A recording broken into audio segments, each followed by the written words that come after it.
अब मेरा सादर आग्रह है, संघ सेतु संघ सारथी उपाध्याय श्री रविंद्र मुनि जी महाराज साहब वर्चुअल सभा में आप अपना आशीर्वाद की कृपा करेंगे। पूज्य उपाध्याय श्री जी महाराज।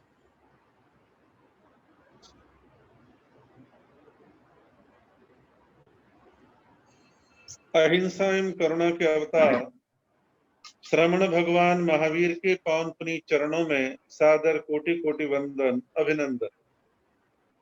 ध्यान योगी युग प्रधानाचार्य पूज्य श्री शिवमुनि जी महाराज साहब, संघ गौरव उप प्रवर्तक परम सेवा भावी गुरुदेव श्री प्रेम सुख जी महाराज के पावन पुनीत चरणों में सादर कोटि कोटि वंदन अभिनंदन। संपूर्ण आज की इस जूम सभा में उपस्थित ज्येष्ठ श्रेष्ठ सभी मुनिवृंदों को, सभी उपाध्याय और प्रवर्तक श्री जी को हार्दिक वंदन नमन। बहुत ही प्रसन्नता का विषय है कि वर्चुअल तरीके से आज की ये प्रवचन सभा, विचार सभा भी मैं इसको कह सकता हूं, इसका आयोजन किया गया है। और आज का जो विषय लिया गया है वह है भाग्य को सौभाग्य में कैसे बदलें। पूर्व वक्ताओं ने बहुत ही चिंतन परक अपने विचार इस पर रखे हैं। एक ही विषय पर कई वक्ताओं के अपने अपने स्वतंत्र चिंतन होते हैं, अपना अपना अनुभव होता है और बहुत अच्छे ढंग से उस पर सभी ने अपने विचार रखे हैं। मुझे भी हमारे श्रद्धे आत्मीयता से भरे हुए श्री आनंद मुनि जी महाराज और उनके सुयोग्य शिष्य श्री दीपेश मुनि जी महाराज ने कई दिन पहले कहा कि ऐसे ऐसे कार्यक्रम है और आपको आना है। मैंने प्रारंभ में कुछ अपनी व्यस्तताओं को देखते हुए असमर्थता जाहिर करी, लेकिन उनका कहने का तरीका, अंदाज, आमंत्रण करने का ऐसा था कि मैं ना नहीं कर पाया और मैं भी आज की सभा में यहाँ पर उपस्थित हुआ हूँ। आज की सभा बहुत सुंदर है और मैं ऐसा समझता हूँ कि समय समय पर कुछ ऐसे विषय लिए जाएं जो बहु उपयोगी हों और जिन पर आम प्रवचन सभाओं में कम ही विचार चिंतन किया जाता हो, ऐसे विषय समय समय पर लेने चाहिए। आज का जो विषय है भाग्य को सौभाग्य में कैसे बदलें, इसे यदि सिंपल शब्दों में कहूं तो ये आज का विषय है भाग्य और पुरुषार्थ। भाग्य और पुरुषार्थ आज का विषय है। पुरुषार्थ को भी हम पूर्ण रूपेण इनकार नहीं कर सकते और भाग्य, कर्म, किस्मत, लक, इन सब से भी हम इनकार नहीं कर सकते। लेकिन दुनिया में एक बहुत बड़ा वर्ग ऐसा भी होता है जो भाग्यवादी होता है, जो भाग्य भरोसे बैठा रहता है। नीली छतरी वाला जैसा करेगा वैसा हो जाएगा, भगवान की जैसी इच्छा होगी वैसा हो जाएगा, हमारे कर्म में जैसा लिखा है वैसा हो जाएगा। ये सब सच होने के बावजूद भी हम अपने जीवन में पुरुषार्थ से, मेहनत से इनकार नहीं कर सकते। पुरुषार्थ के द्वारा, मेहनत के द्वारा हम अपने जीवन को, अपने भाग्य को परिवर्तित कर सकते हैं, भाग्य को सौभाग्य में परिवर्तित कर सकते हैं। बस हम अपने पुरुषार्थ से इनकार ना करें, अपने पुरुषार्थ को बना करके चलें। लगभग ऐसा मुझे स्मरण है कि लगभग 30 साल पहले मैंने राष्ट्र संत कवि उपाध्याय अमर मुनि जी महाराज के एक लेख को अमर भारती में पढ़ा था और जिसका शीर्षक सिंपल सा था, भाग्य और पुरुषार्थ। भाग्य और पुरुषार्थ ये उसका विषय था और कवि श्री उपाध्याय अमर मुनि जी महाराज ने बहुत ही जैन सिद्धांतों के मुताबिक उसको बहुत अच्छे से स्पष्ट किया था। उन्होंने कहा था कि भाग्य, कर्म, किस्मत की भूमिका जीवन में है, लेकिन ये सब कुछ नहीं है। इससे पहले फ्रंट पर हमें जो रखना चाहिए वो रखना चाहिए पुरुषार्थ को। कोरे भाग्यवादी बन गए तो जीवन में ठहराव आ जाएगा और आप उस ठहराव में कुछ नया हासिल नहीं कर पाएंगे।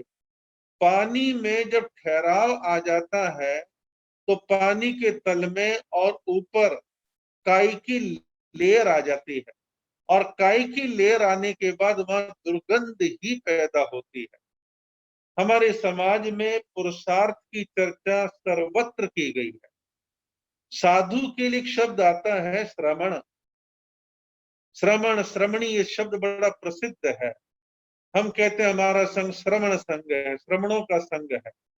श्रमण का अभिप्राय है कि जो साधु अपने श्रम के द्वारा, मेहनत के द्वारा अपने जीवन को निखारता है, उसका हर कार्य पुरुषार्थ पर टिका है, मेहनत पर टिका है, श्रम पर टिका है। विहार करना है तो श्रम, गोचरी लानी है तो श्रम, सर्दी गर्मी बर्दाश्त करनी है तो भी उसमें एक श्रम लग रहा है।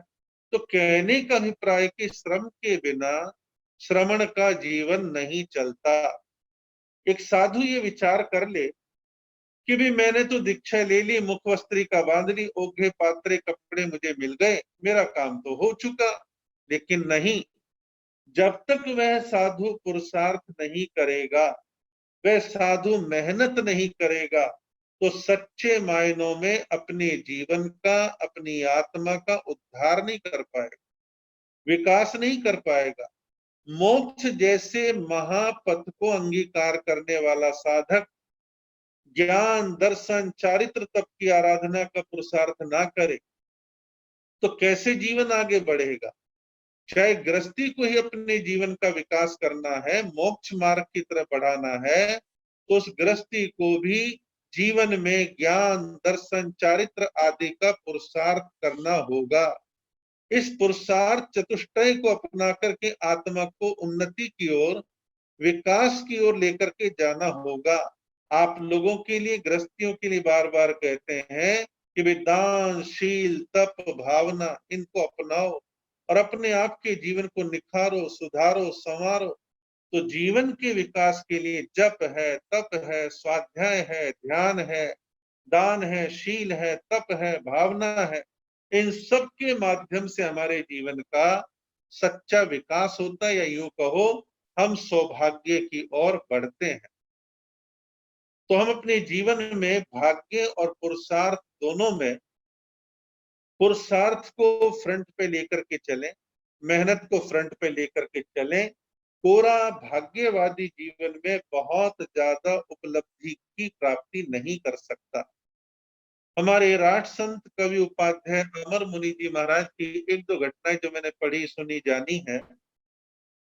जब वो जवानी में थे, विद्यार्थी जीवन उनका था और पढ़ रहे थे, प्रारंभ से बुद्धि बड़ी तीक्ष्ण थी, ग्रहण क्षमता उनकी बहुत अच्छी थी, मेमोरी बड़ी शार्प थी। उनके गुरु 5 गाथा के लिए बोलते तो 10 सुनाते थे, 10 के लिए बोलते थे तो 20 सुनाया करते थे। इतना वो पुरुषार्थ करते थे और अपना संपूर्ण ऊर्जा को, अपनी संपूर्ण ताकत को अधिकतम स्वाध्याय में लगाए। इसके लिए उन्होंने कुछ उपाय कर रखे थे, छोटे छोटे। उन्होंने अपने विद्यार्थी जीवन के दौरान एक संकल्प कर रखा था, मैं 3 कपड़ों से ज्यादा कपड़े अपने पास नहीं रखूंगा। जितने ज्यादा कपड़े होंगे उतने धूल मिट्टी पसीना लगेगा, उतना ही धोबीवाड़ा खोलना पड़ेगा, उतने ज्यादा कपड़े धोने पड़ेंगे, समय लगेगा। अब समय लगाना है पढ़ाई में, तो पढ़ाई में समय लगाने के लिए 3 वस्त्र रखते थे, चोल पट्टा, चादर और एक बिछा के सोने के लिए आसन।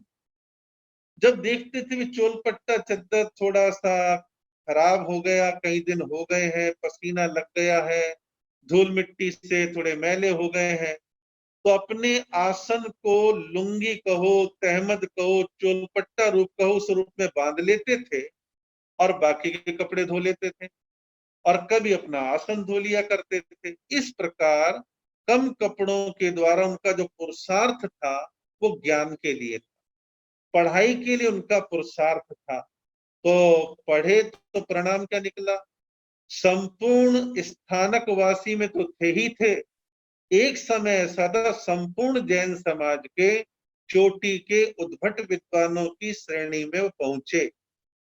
तो आज के साधु सतियों को ऐसे विद्वान संतों से प्रेरणा लेनी चाहिए कि हम साधु जीवन के पूर्वार्ध कह रहा हूं कि प्रारंभ के 20 साल की दीक्षा, 25 साल की दीक्षा का जो पीरियड है, उसको एकांत, कम बोलना, मौन रखना, अधिक अध्ययन करना। कईयों को तो भरी जवानी में गहम हो जाता है, माला माला माला माला माला, तू माला माला। अरे माला बुढ़ापे में फेर लेना, जवानी में अध्ययन करो, स्वाध्याय करो, चिंतनशील बनो, आगमों की गहराई में उतरो, टीकाएं पढ़ो, चूर्णियां पढ़ो। दुनिया भर का सत साहित्य है, अपने घर में है, कहीं बाहर भटकने की आवश्यकता नहीं। तो कवि उपाध्याय अमर मुनि जी महाराज ने अपनी जीवनचर्या के द्वारा, जीवन संदेशों के द्वारा पुरुषार्थ को पहले रखा है। मैं पुरुषार्थ को महत्व देना चाहिए। अब कोई ये विचार करे कि भूख लगी है, रोटी आ जाए, मेरे हलक में उतर जाए, कोई नीली छतरी वाला दे जाए, कोई गुरुदेव दे जाए, कोई गुरनी जी दे जाए, रोटी नहीं आई। बीच में कॉल आ जाए तो डिस्टरबेंस हो जाती है। मैंने आज इसको डू नॉट डिस्टर्ब पे नहीं डाला, तो कॉल आने से गड़बड़ हो गई। तो एक रोटी को उत्पन्न करने के लिए किसान कितने तरह के पुरुषार्थ करता है। फसल कटती है, मंडी में आती है, बिकती है, आप खरीदते हैं, आटा बनता है, फिर महिलाओं के रोटी बनाने का प्रोसेस तैयार होता है। कितने लंबे पुरुषार्थ के बाद रोटी आपको, हमारे को, सबको प्राप्त होती है। तो कोरे भाग्यवादी बन जाए कि रोटी आएगी, खा लेंगे, नीली छतरी वाला दे देगा, ऐसा कार्य ना करें। तो हमारे को जीवन में पुरुषार्थ करना है। पंजाब में वर्तमान में एक संत है, संत सीचेवाल। तो संत सीचेवाल ने आज से कोई लगभग 10 साल पहले, 12 साल पहले जब ये देखा कि पंजाब में एक नदी है जिसका नाम काली बेई, तो काली बेई नदी में गुरु नानक देव ने कभी खड़े होकर के एक ओंकार सत नाम का जप किया, उच्चारण किया और दुनिया को संदेश दिया। वो नदी काल के प्रभाव से इतनी प्रदूषित हो गई, पानी काला हो गया, ठहर गया, ऑक्सीजन की मात्रा पानी में रही नहीं, लगभग जीव जंतु मरने लगे। तो संत सींचेवाल ने एक दृढ़ संकल्प किया, इस नदी का सुधार करना, उद्धार करना है। अपने अनुयायियों को प्रेरित करा, जन चेतना जगाई, जन जागरण अभियान चलाया। परिणाम ये है, संत सींचेवाल ने स्वयं और हजारों अनुयायियों के द्वारा उस गंदे पानी में प्रवेश करके उसकी शुद्धिकरण किया, सफाई करी, पानी का फ्लो बढ़ा और कीचड़ गाद जितनी थी सबको निकाला, किनारे मजबूत करे, बड़े शहरों के बाहर वाटर ट्रीटमेंट प्लांट लगाए और परिणाम ये निकला कि उस नदी को पूर्णतः शुद्ध कर दिया गया। अब ये कहते कि नानक देव आओ और इस नदी को शुद्ध कर दो, तो नहीं, पुरुषार्थ किया, मेहनत करी, तो नदी का शुद्धिकरण हो गया। एक सत्य घटना है, आप में से कई लोगों ने, जिनको जनरल नॉलेज का शौक रहता है, पढ़ने का शौक रहता है, उनको पता है कि किस प्रकार आज का जो झारखंड है, वहां गांव में एक गरीब अनपढ़ व्यक्ति रहा करता था, खेती बाड़ी करता था। पत्नी को कोई तकलीफ हुई, रात का समय था और हॉस्पिटल बहुत दूर था और एक बहुत बड़ा पहाड़ था। पहाड़ के चारों तरफ घूम करके फिर उस हॉस्पिटल में पहुंचा जाता था। वो अपनी पत्नी को लेकर के निकला, मौसम विपरीत था, आंधी तूफान चल रहा था। हॉस्पिटल के गेट पर पहुंचते पहुंचते उसकी पत्नी का स्वर्गवास हो गया, पत्नी की मृत्यु हो गई। बड़ा मन में मलाल आया, मन में एक ही ख्याल आया, हॉस्पिटल दूर नहीं है, बीच में जो पहाड़ है, बस पहाड़ के पीछे तो हॉस्पिटल है। पहाड़ ना होता तो मुझे इतना घूमना नहीं पड़ता। तो पत्नी का अंतिम संस्कार करने के बाद वो व्यक्ति छेनी और हथौड़ा लेकर के पहाड़ काटने में लग गया। गांव के लोगों ने कहा कि पत्नी से मोह था, लगाव था, शायद उसके मर जाने के बाद इसको डिप्रेशन सा हो गया है। अरे अकेला व्यक्ति पहाड़ को फोड़ करके कोई सड़क बना सकता है, लेकिन ऐसा कहते हैं कि 30 साल तक उसने अपनी सारी जवानी उस पहाड़ को काटने में लगा दी, और एक दिन ऐसा आया कि पहाड़ को काट करके आर पार जो है सड़क बन गई। उसके मन में एक बात थी, आज मेरी पत्नी मरी है, कल किसी और के घर में कुछ दुर्घटना हो सकती है, तो क्यों न मैं इस रास्ते को छोटा रूप दे दूं। और उसने छोटा रूप दे करके काम कर दिया। और उस माउंटेन मैन नाम के इस व्यक्ति ने, जिसको लोगों ने नाम दे दिया, नाम तो दशरथ मांझी था, फिल्म बना दी, किताबें लिख डाली, और वो सारी बात का निचोड़ है पुरुषार्थ।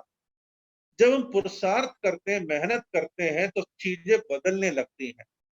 पिछले 10 सालों में हमने आपने देखा कि पूरे देश में कुछ ऐसे पुरुषार्थी, अनुभवी और जुनूनी व्यक्ति थे, जिन्होंने सूखे स्थानों पर जंगल लगा दिए। एक सिंगल व्यक्ति ने जंगल लगा दिए, बहुत कुछ हो गया।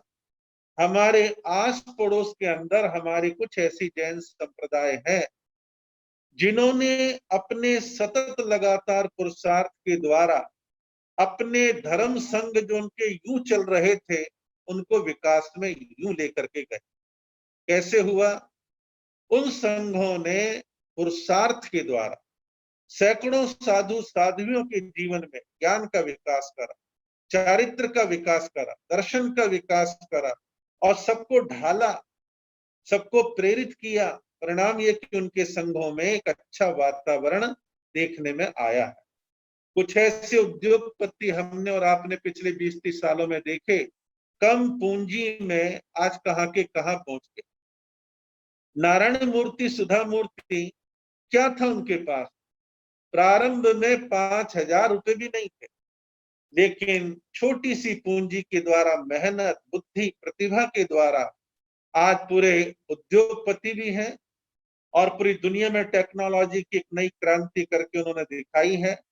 तो कहने का मतलब पुरुषार्थ का महत्व है। कोरोना आया, सब कह दे फला नदी का पानी पी लो, फला कुएं का पानी पी लो, महाराज के सिर पर से वो ओघा पूंजनी फला ढिकड़ा लगवा लो, तो क्या ऐसे कोरोना जाने वाला था? साइंटिस्टों ने मेहनत करी, उसकी वैक्सीन ढूंढी, सरकारों ने काम करा, एनजीओ संस्थाओं ने काम करा, और केवल हम कह दे कि हाँ भाई भाग्य भरोसे बैठ जाए, तो कुछ होने वाला नहीं। तो हमारे को घर का विकास करना हो, परिवार का विकास करना हो, समाज का विकास करना हो, राष्ट्र का निर्माण करना हो, तो उसकी राह है पुरुषार्थ। पुरुषार्थ करेंगे तो सब कुछ संभव है। तो हमें पुरुषार्थवादी बनना है, कोरे भाग्यवादी नहीं बनना। भाग्य की भूमिका है, आपके अपने पूर्व कर्मों की भूमिका है, लेकिन उसके साथ साथ पुरुषार्थ की भी भूमिका है। जब मैंने दीक्षा ली, तो मेरी दीक्षा को मुश्किल से 6, 7, 8 महीने हुए होंगे, 8 महीने ज्यादा से ज्यादा। तो मुझे अच्छे से याद है कि मेरी छोटी सी दीक्षा थी। गुरुदेव श्री प्रेम सुख जी महाराज आगे बैठ करके आए जाने वाले लोगों को संभालते थे। तो एक महिला कमला नगर से आई, दिल्ली कमला नगर से, और एक इतना बड़ा कार्टून लेकर के आई, और गुरुदेव से कहा कि महाराज इसमें कुछ पत्रिकाएं हैं, छोटे महाराज पढ़ लेंगे। तो निरमा सर्फ का बड़ा सा कार्टून था। गुरुदेव ने मुझे कहा, ले भाई पत्रिकाएं पढ़ लेना। मैंने पत्रिकाएं क्या देखी, उस महिला के घर पर अमर भारती आया करती थी। अमर भारती पत्रिकाओं का पुराना कलेक्शन था। मैंने जब पत्रिकाओं के पन्ने पलटने प्रारंभ करे, तो मैंने देखा यार, एक से एक अच्छे आर्टिकल हैं। क्या पत्रिका की भाषा है! कवि जी महाराज के कई कई आर्टिकल इसमें होते हैं। मैंने एक एक पत्रिका का एक एक पेज पढ़ा। मैं कई बार इस अनुभव को शेयर करता हूँ साधु साधियों, कुछ श्रावकों के पास, कि मेरे जीवन में साहित्य की दृष्टि से साधु जीवन ग्रहण करने के बाद कवि जी महाराज के साहित्य का बड़ा योगदान रहा है। कवि जी महाराज के संपूर्ण साहित्य को पढ़ने वाला वैचारिक दृष्टि से दरिद्र नहीं होता, वैचारिक दृष्टि से दरिद्र नहीं होता, ब्रॉड होता है। बड़ा सोचता है, कुछ अच्छे एक्सपेरिमेंट करने का पुरुषार्थ करता है। तो इस प्रकार कवि जी महाराज को हमारे दीपेश मुनि जी महाराज ने इस माध्यम से याद करने का एक तरीका, एक मार्ग, एक रास्ता बनाया। और कवि जी महाराज के पीछे जन्म शताब्दी गई, दीक्षा शताब्दी शायद गई होगी, ऐसा मैं मानता हूं। तो कवि जी महाराज का श्रवण संघ के निर्माण में आप इतिहास पढ़ें, कवि जी महाराज का बड़ा भारी योगदान श्रवण संघ के निर्माण में रहा है। 1932 का अजमेर का सम्मेलन हो, 1952 का घाणे राव सादड़ी का सम्मेलन हो, भीनासर सम्मेलन हो, और अन्य जो सम्मेलन हुए उसमें उनकी बड़ी भूमिका रही है। और उन्होंने संघ को दिशा देने में, निर्माण में उन्हें बड़ा भारी योगदान दिया, क्योंकि बौद्धिक लोग और पुरुषार्थ पर भरोसा करने वाले लोग संगठन खड़ा करते हैं। तो वो अहंकार से रहित सबको साथ में लेके चलने वाले संत थे। तो ऐसे कवि उपाध्याय अमर मुनि जी महाराज का मैं स्मरण करता हूँ। आज के आयोजन के लिए हमारे आनंद मुनि जी और उनके सुयोग्य शिष्य दीपेश मुनि जी को बहुत बहुत साधुवाद देता हूँ कि आपने एक अच्छा प्रयास किया। और मैं ऐसा समझता हूँ कि ऐसे विषयों पर सिलेक्टेड वक्ता आ जाए तो कम से कम बात कहने का समय तो रहता है। अधिकांश कार्यक्रमों में ये रहता 2-2 मिनट, 3-3 मिनट, तो बस बात उसमें बनती नहीं है। तो आज के सफल सुंदर आयोजन के लिए मैं बहुत बहुत साधुवाद देता हूं। और ऐसे आयोजन समय समय पर होते रहें और हमारा श्रावक वर्ग, साधु साध्वी वर्ग ऐसे अवसरों का लाभ लेता रहे। इन्हीं शब्दों के साथ अपने वक्तव्य को विराम देता हूं। ओम शांति। हर्ष हर्ष, जय जय। संघ सेतु उपाध्याय प्रवर श्री रविंद्र मुनि जी महाराज साहब ने अपने शब्दों द्वारा पूरी वर्चुअल सभा का एक चित्र सा खींचा है। इस बात में आपका हमेशा संघ समाज आपको इस रूप में याद करता है।